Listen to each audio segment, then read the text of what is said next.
Esse é um ótimo momento para você começar a usar Linux no seu computador pessoal. Nada como começar um novo ano para tentar algo novo e deixar para trás os problemas de performance, privacidade e estabilidade do Windows, dando um belo de um abraço no sistema do Pinguim. Mas qual versão do Linux você deveria usar? O mundo Linux te oferece tantas opções que pode ser difícil escolher, mas para sua sorte aqui no Dio Linux nós cobrimos o mundo do Pinguim há praticamente 15 anos e já testamos de tudo um pouco para que você não precise. Então, hoje você vai conhecer 3 distros que eu considero perfeitas para qualquer pessoa que vai começar no Linux em 2026, seja para trabalho ou para games. Mas não só isso, para evitar que você caia em algumas furadas e se decepcione, eu também vou mencionar algumas distros que você deveria passar bem longe. Pode até não parecer à primeira vista, mas Linux não é tudo igual. Tem vários ótimos e incríveis, mas nem todos são bons. O pessoal do site 24/7 está apoiando o nosso vídeo de hoje e a plataforma de monitoramento de infraestrutura deles pode te ajudar a administrar sua empresa com muito mais facilidade. Confira o link que eu vou deixar aqui na descrição para conhecer e eu falo mais a respeito deles ao longo do vídeo. Como todo bom começo de ano, vamos remover a tralha primeiro e falar sobre alguns dos sistemas que, como iniciante, você deveria evitar a qualquer custo. Algumas marcas vendem computadores com Linux pré-instalado no Brasil, mas por algum motivo eles costumam ter um dedo muito podre na hora de escolher qual sistema eles vão colocar nesses notebooks. Eu não sei qual é a maldição que se assola por ali,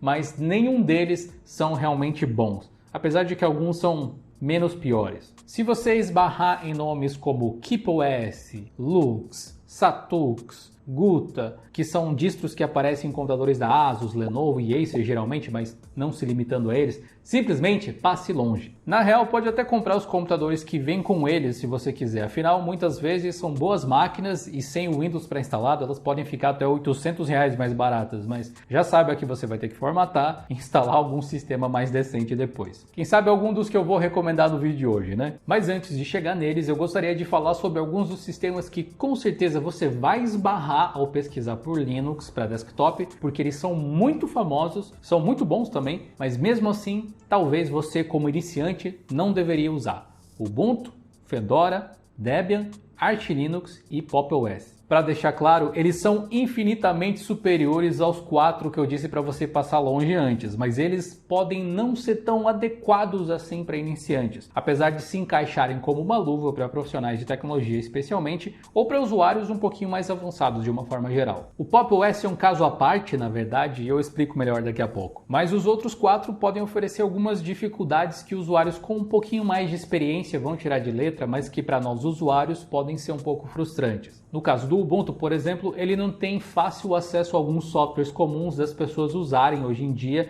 já que por padrão ele não tem suporte a Flatpak e ao FlatHub, que é essencialmente a mesma tecnologia de distribuição de softwares utilizada no SteamOS da Valve, então muita coisa relacionada a games especialmente está presente no FlatHub e não é de fácil acesso no Ubuntu, além da interface dele ser um pouco diferente do convencional. Como praticamente tudo no Linux é modificável, é possível adicionar esse suporte ao Ubuntu, mas ele não está ali por padrão e é preciso geralmente usar o terminal para fazer esse setup, algo que usuários iniciantes não vão querer fazer e não precisam ter que fazer. Já o Fedora pode apresentar algumas dificuldades a mais para iniciantes na hora de configurar drivers da NVIDIA e alguns codecs e componentes proprietários. Além disso, se você baixar a versão padrão do Fedora, o ambiente GNOME sem muitas customizações pode ser um pouco estranho para quem vem do Windows. Se por acaso você quiser testar o Fedora como iniciante, provavelmente deveria dar uma olhada na versão com KDE Plasma, que tem a mesma interface do SteamOS. E o Debian, simplificando um pouco, tem problemas semelhantes aos do Fedora e vai exigir um pouco mais de compreensão técnica de como o sistema funciona e por que para conseguir fazer os eventuais ajustes necessários. Já o Arch Linux é, por padrão, um sistema desmontado, onde o usuário deve colocar cada componente nele. Então, acho que eu não preciso nem dizer por que ele não é adequado para iniciantes. É como se você fosse fazer uma aula de direção, mas fosse obrigado a montar o carro antes. Nenhum desses sistemas que eu mencionei é difícil necessariamente. Dificuldade e facilidade é algo diretamente relacionado ao seu conhecimento prévio, à sua experiência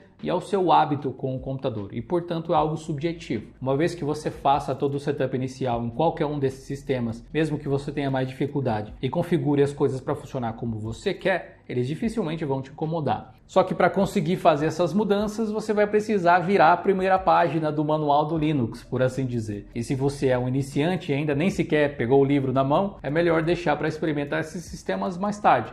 caso você tenha curiosidade. O que nos leva ao Pop! OS, que é um dos meus sistemas favoritos e tem sido a minha distro Linux de preferência nos últimos anos. No ano passado eu fiz um vídeo parecido com esse aqui e a minha lista de recomendações incluía o Pop! OS, mas em 2026, apesar da lista não ter mudado tanto assim, não faz sentido o Pop! OS fazer parte do Podium pelo menos. Eu gostar dele não quer dizer que ele seja o adequado para você que está iniciando agora, pelo menos por enquanto. O Pop! OS passou por uma grande reformulação nos últimos anos e até criou toda uma nova interface gráfica para os usuários e, pelo menos na minha visão, ele ainda está incompleto num estágio de lapidação inicial. A expectativa é que talvez para o segundo semestre de 2026 já seja possível recomendar ele novamente como uma ótima distro Linux para iniciantes, que é o que ele foi ao longo de vários e vários anos. Mas no começo de 2026, pelo menos, eu acho que seria irresponsável fazer isso. Então, para usuários um pouco mais avançados e familiares com elementos mais técnicos,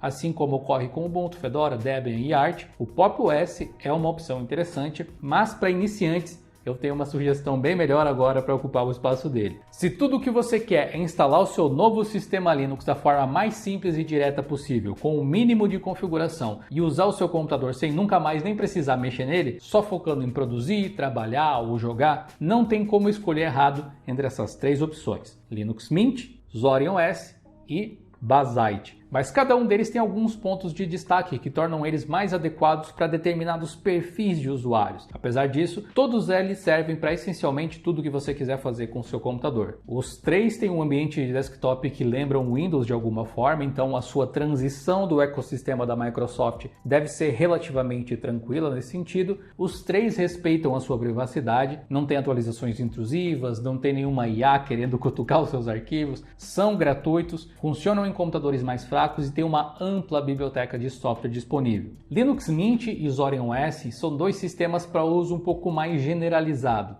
enquanto o Basite foca um pouco mais no público gamer. O Linux Mint tem um visual um pouco mais sóbrio e minimalista, enquanto o Zorin OS é um pouco mais moderno e tem mais recursos para ajudar novos usuários vindos do Windows, com algumas ferramentas de compatibilidade bem legais que te ajudam a instalar o software adequado para substituir algum que você utilizava no Windows. O Basite tem um visual moderno e é altamente customizável na sua versão padrão, que utiliza o KDE Plasma como interface, tomando uma grande inspiração do SteamOS da Valve. É como se você pegasse o SteamOS e pudesse utilizar no seu PC. O Basite tem por padrão tudo o que você precisa para instalar o sistema e começar a jogar no Linux sem nenhuma configuração extra e nem se preocupar com as atualizações do sistema. Até os drivers da Nvidia e a Steam vêm pré-instalados. Linux Mint e Zorin OS podem ser utilizados para jogar sem problema também, se você quiser, porém você vai precisar baixar a Steam da loja de aplicativos dele possivelmente, usar o gerenciador de drivers para instalar algum driver necessário e coisas assim. Em ambos é uma mera questão de clicar numa caixinha e dar um OK, nada complexo. Se o seu computador é um pouco mais velho, dos três provavelmente o Linux Mint é o que menos exige em termos gráficos, o que pode dar uma boa sobrevida ao seu PC velhinho de guerra aí. Para ser honesto, é impossível contar todos os detalhes que cada uma dessas distros tem, mas para sua sorte nós temos vários conteúdos sobre cada um desses sistemas aqui no canal e na descrição desse vídeo, ali na seção de links, eu vou deixar os links para você conhecer melhor cada um deles. Assim como você vai encontrar os links para baixar eles gratuitamente. Bem pertinho desses links estará o link do site 24/7, o nosso apoiador de hoje. Quando eu penso sobre a importância do monitoramento de uma infraestrutura de TI, eu sempre lembro da frase: a sua equipe de TI não pode consertar o que ela não pode ver. E com as ferramentas de monitoramento de infra do Manage Engine site 24/7, você vai conseguir ter uma visão clara de toda a sua stack de tecnologia, dos servidores, a sua rede, até as aplicações. Tudo isso num dashboard simples de compreender, com integração com o IA, se você quiser, para te ajudar a gerenciar a sua empresa de forma mais eficiente,